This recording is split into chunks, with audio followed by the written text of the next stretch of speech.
Salut à tous, aujourd'hui je vous amène à Tsukuji dans le plus grand marché aux poissons du monde. La dernière fois, je m'étais tapé 2 heures de marche en pleine nuit pour arriver à l'heure et assister à la vente aux enchères des thons qui ne commence qu'à 6 heures.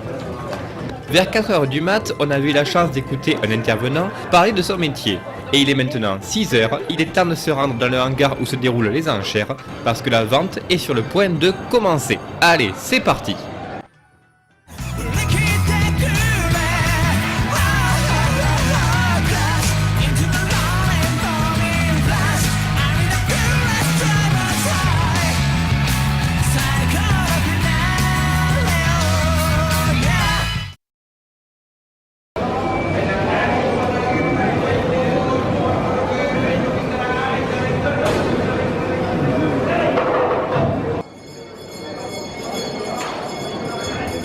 Quand la cloche sonne, ça veut dire que les enchères vont démarrer. À partir de là, il faut se tenir à carreau pour ne pas interrompre les négociations.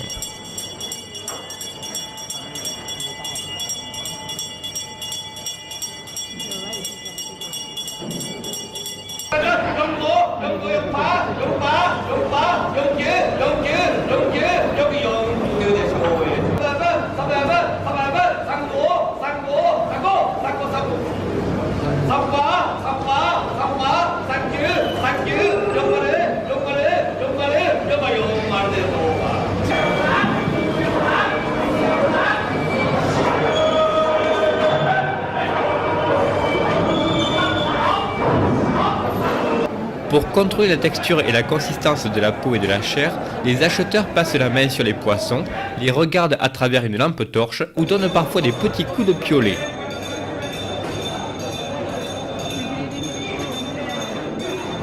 Et si je comprends bien, une fois que le poisson a été vendu, on le marque à la peinture rouge.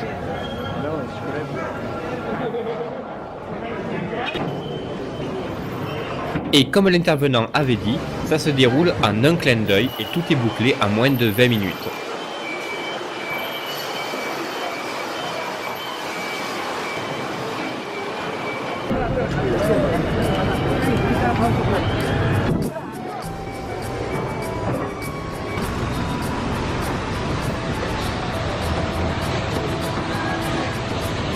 Après ça, on n'est toujours pas autorisé à visiter le marché parce qu'il est réservé aux professionnels jusqu'à 10 h du matin.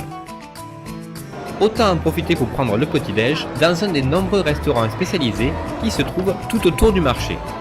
Bon, bien sûr, ça dépend aussi de la taille de votre portefeuille. Et pour les morceaux de choix, les restaurants les plus proches du marché sont les plus réputés. Mais là, il faut s'attendre à aligner les zéros. À la place, je préfère d'abord faire le tour pour comparer les prix.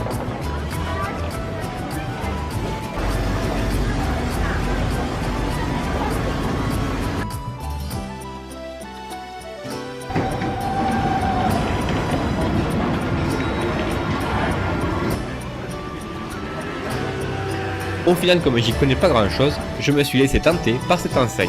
Ça s'appelle Sushi Zanmai, et apparemment le patron est un type super connu au Japon parce qu'il a carrément sa tête au-dessus de l'entrée du marché.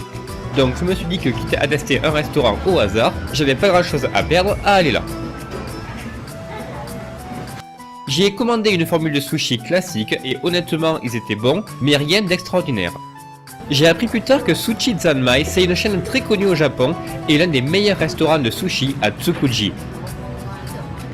Et en plus, il paraît que leurs sushis sont préparés avec du poisson d'excellente qualité, mais offerts à un prix bien plus abordable que dans d'autres restaurants. Alors je sais pas si c'est vrai ou c'est juste de la pub, mais je viens d'apprendre ce matin que le morceau de poisson revient plus ou moins cher selon les différentes parties du corps d'où il a été prélevé, et je doute qu'un restaurant qui s'adresse au plus grand nombre puisse proposer du haut de gamme jour après jour à un prix défiant toute concurrence. Mais encore une fois, j'y connais rien en sushi, et ça reste juste mon humble avis de petit touriste français cynique et pragmatique. Bon, ça y est, il est enfin 10 h et le marché vient d'ouvrir au public. Sauf que ça veut aussi dire que les acheteurs professionnels ont fini leur tournée et que les poissonniers vont commencer à remballer. Il faut donc pas traîner si je veux voir autre chose que des rangées de caisses en polystyrène. Un petit conseil avant d'y aller.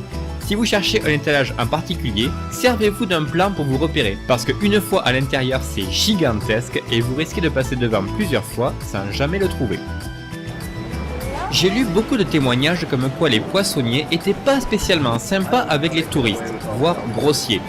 J'ai pas vraiment eu de problème à ce sujet, mais ce qu'il faut savoir c'est que le marché est peut-être devenu une attraction touristique avec le temps, mais ça reste un lieu de travail pour des centaines de personnes, et charger et décharger des caisses de poissons au milieu de la foule, c'est pas spécialement agréable non plus.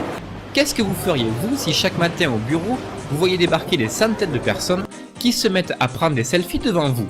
Vous auriez pas aussi le wasabi qui vous monte au nez de temps en temps? Et en plus, si vous pensiez que c'était dangereux de marcher sur la route avec tous les transpalettes, imaginez à quel point ça devient galère quand les chauffeurs doivent zigzaguer entre les touristes dans des rayons où il y a à peine la place pour 2 personnes côte à côte.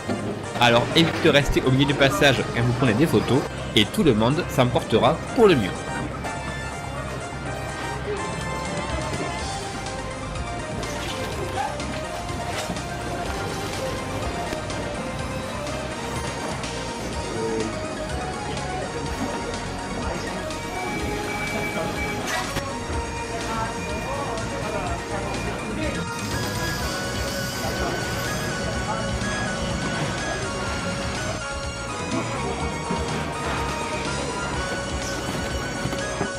À un moment, j'ai surpris 2 femmes, genre la cinquantaine, qui discutaient avec un vieux poissonnier.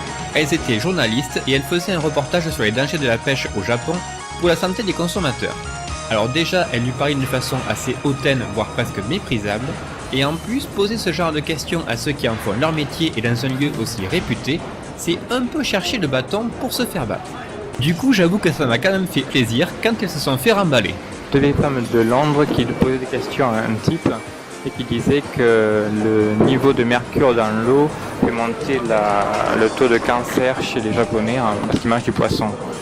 Et le mec il disait que son grand-père a mangé du thon pendant toute sa vie, il a 98 ans, qu'il est en pleine forme et qu'il ne faut pas croire ce qu'on lit dans les journaux et les médias en général. Alors après qui a tort, qui a raison, je sais pas. C'était assez intéressant d'un point de vue culturel. Il a aussi dit que le thon qu'il avait actuellement c'est du thon qui vient de Canada et de Boston, comme j'ai entendu dire pendant la vente aux enchères ce matin. Donc c'est pas du thon forcément local, c'est du thon international qui s'importe et qui s'exporte en même temps. Les pièces les plus chères sont vendues aux gros consommateurs, aux grands restaurants, et le reste est vendu aux petits particuliers. C'est du business, tout à sa place.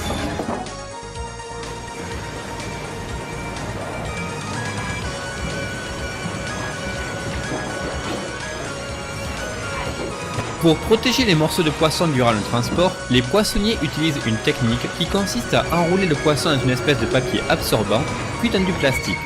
Mais pour que le poisson soit bien conservé sous vide, ils aspirent dans le plastique pour enlever le surplus d'air. C'était juste une petite anecdote en passant que j'avais envie de partager. Donc voilà, le marché ouvre à 10h pétantes. Enfin, il est ouvert aux touristes à 10h pétantes parce que ça veut dire que c'est la séance une fois que tous les business sont passés. Donc il n'y a plus que les restes.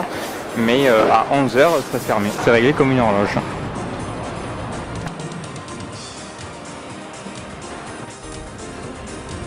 Et ben voilà, la visite du marché est terminée et comme il est midi, je vais revenir dans la rue des restaurants pour manger un morceau. Et cette fois je me fais plaisir avec une part de langouste grillée.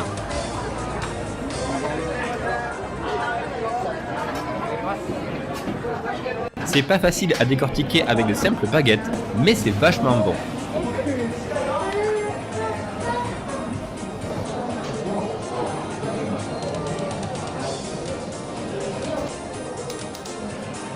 J'espère que vous avez apprécié ces 2 vidéos du marché aux poissons le plus grand du monde qui m'a vraiment pris un temps fou au montage. La prochaine fois, on se fait un petit entracte virtuel avec un épisode spécial jeux vidéo. Ciao tout le monde!